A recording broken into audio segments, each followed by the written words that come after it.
vaccines and intelligence intelligence and international theory of intelligence the channels of the continents of the challenge and of the intelligence and of the intelligence and the country with the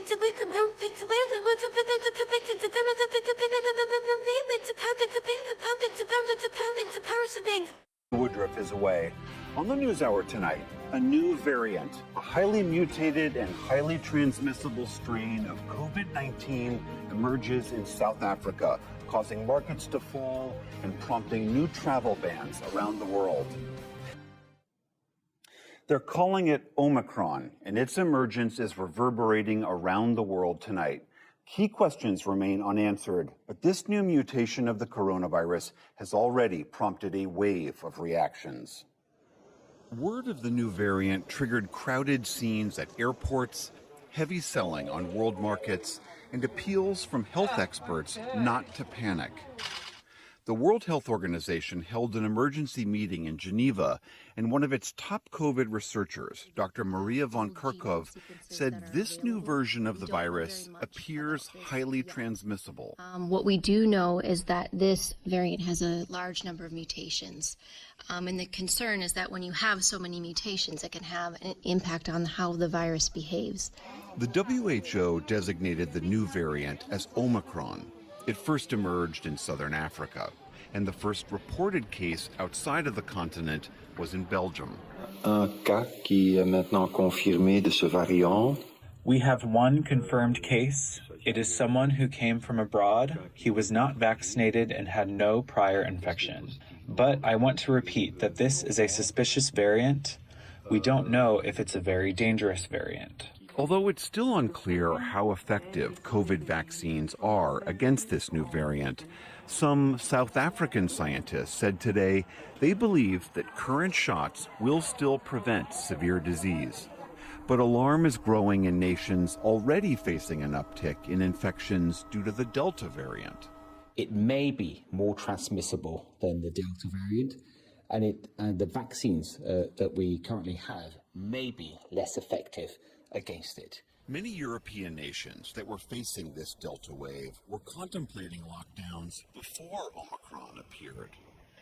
Today, a number of European governments banned flights from South Africa, despite the WHO's call to avoid any hasty reactions. European Commission President Ursula von der Leyen. All air travel to these countries should be suspended. They should be suspended until we have a clear understanding about the danger posed by this new variant. U.S. officials also met today and issued a travel ban affecting 7 southern African countries. In Nantucket, Massachusetts, President Biden said he wants to proceed with caution. We don't know a lot about the variant except that it is a great concern. It seems to spread rapidly. In Cape Town, South Africa, travelers rushed to get on flights. My family live in Australia, and I'm going back to see them before the country shuts down. So I don't know when I'll be able to return. I had to leave my job behind. Meanwhile, oil prices and stock markets around the world plummeted over fears of the Omicron variant and its potential economic fallout. The Dow fell 905 points. That's 2.5%, marking its worst one-day percentage loss in a year. The S&P 500 and the NASDAQ also dropped more than 2%. So clearly, this new variant is generating many questions and concerns.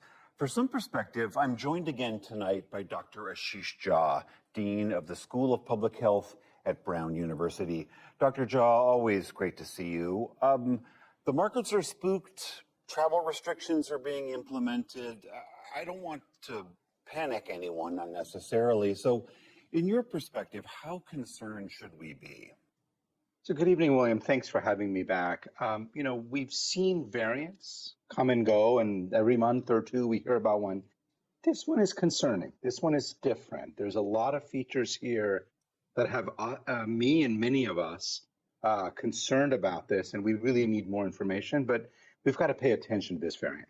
So what are the things that jump to mind as most concerning off the top of the bat? Yeah, so first and foremost, we've seen a huge uptick of this variant in South Africa, that it has really taken off very, very quickly, much faster than we saw the Delta variant or the Alpha variant, suggesting, not proving, but suggesting that it may be a lot more contagious. And then there are mutations on this virus that really make many of us concerned that our vaccine effectiveness may take a hit as well. So there are several features here that I think have a lot of us looking for more data and just concerned about where this is going. That concern about the effectiveness of vaccines, I know, is top of mind for many Americans, basically anyone that has gotten a vaccine already. How will we know when or whether this variant is punching through the vaccine? So we should actually have some preliminary data in the next few days. We're doing laboratory studies right now, looking at serum, basically blood of people who've been vaccinated, and saying that do the antibodies that the vaccines generate, can they neutralize this virus? We'll have that data. I think maybe within even a week, that'll be extremely helpful. There are going to be more careful studies that'll be needed, but that might take longer. But that alone, I think, will help a lot. And what about the concern over whether this variant makes people who do get infected sicker? Yeah, that's always one of the critical questions that we ask about variants. We have no information about that right now. There's a few anecdotal stories, but we really need extensive testing. We need to get a good grip on how many people have been infected, hospitalizations and deaths. All those data need to be put together. That's probably many, many weeks away before we have a good answer on that question.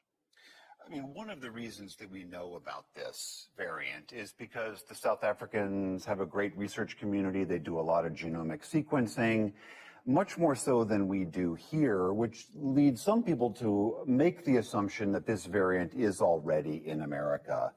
Do you believe that that's true? And if so, what does that mean for us? Yeah, I think it's possible that it's here in the United States. We know it's in Belgium. We know it's in parts of Asia. It wouldn't be surprising if it's here in the U.S. If it isn't, it will get here very quickly. Again, one of the things about South Africa is they do such a good job of surveillance that they often identify things early. Doesn't mean it started there. Doesn't even mean that it's most prominent there. We've got to look more carefully within the United States. So with all these European nations and now the United States announcing some kind of travel ban, does that strike you as a good strategy? Should we be doing that? Or, as some people have suggested, are we unfairly punishing the South Africans and others for alerting us to this threat? Yeah, so here's what we know about the data about travel bans. Travel bans, assuming that most of the cases are in South Africa or Southern Africa, travel bans will slow the spread of that virus into the U.S. by probably about a week or two compared to if we didn't have a travel ban at all. That's helpful on the margins. But there's no doubt there's a cost here, and the cost is that we're taking a country that's done a fabulous job, has identified the variant, been very open and transparent, and we're punishing them for it. So net, I'm not sure it's such a good policy. In the long run, it may have a chilling effect on other countries who may say, well, maybe we don't want to share variant information if we're going to have travel bans. So we want to be very careful as we tread on this issue. In addition to this variant, we know that Delta has been causing an enormous problem in Europe and still here in parts of the United States. And we know that these variants in some ways compete for dominance. Do you have a sense of why Delta is wreaking such havoc in Europe right now? Yeah, Delta is, until, again, this new variant, we'll see what happens with this new one, but until this appeared, Delta was by far the most contagious variant we had seen. And Europe is going through its winter, and weather's getting colder, people are coming inside, and they have not seen the kind of Delta wave that the southern part of the United States saw, that India saw. So essentially what you have in Europe is a lot of unvaccinated people, so people who've chosen not to be vaccinated, colder weather, people spending more time indoors, and relaxation of any public health measures like masks or social distancing. And that's really what's driving these huge surges in cases across Europe. And right now, we just don't have any way of knowing whether this variant will become the preeminent variant. It's too early to tell. It's really early to tell. It has happened to some extent in South Africa. That's what it concerns all of us, how quickly that has happened. But whether that will play out in the rest of the world, we just don't know right now. On the issue of global vaccine equity, I mean, we know that variants are created when viruses can replicate unchecked. And even if you put aside the moral argument for why we should be getting vaccines elsewhere in the world, from a purely selfish standpoint, this seems to be a textbook example of as to why we should be getting vaccines to the countries that need it the most to stop this from happening. Absolutely. This pandemic doesn't end until most of the world is vaccinated. And while we've made progress in many, many parts of the world, Africa, the continent of Africa, has really been lacking in vaccine supply. We have just not done a good enough job. Now, the U.S. government might say, we've got a couple 100 million doses abroad. That's good, not nearly enough. And the Europeans have not done enough as well. So I think all of us have to make a much more concerted effort to get vaccines out globally, particularly to the people of Africa. Dr. Ashish Jha, always good to see you. Thank you very much for being here. Thank you.